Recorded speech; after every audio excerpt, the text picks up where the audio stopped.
লেনা school থেকে হেঁটে বাড়ি ফেরার পথে একটা পুরনো মুদ্রা খুঁজে পেল, যেটা একটা গাছের পাশে অর্ধেকটা মাটির নিচে চাপা পড়েছিল। ছায়াতেও সেটা অদ্ভুতভাবে ঝিকমিক করছিল।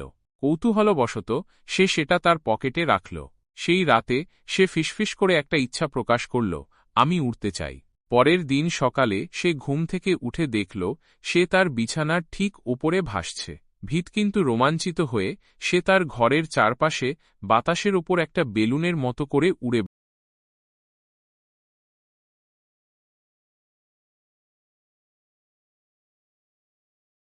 বেড়াল। এটা কেবল 10 মিনিট স্থায়ী হয়েছিল, কিন্তু এরপর থেকে প্রতিদিন সকালে একটা নতুন ইচ্ছা সত্যি হত, শুধু একটা, এবং কখনো একই রকম দুবার নয়। সপ্তাহের শেষে সে পানির নিচে শ্বাস নিয়েছে, পশুর সাথে কথা বলেছে এবং তার ব্রোকলিকে চকলেটে পরিণত করেছে।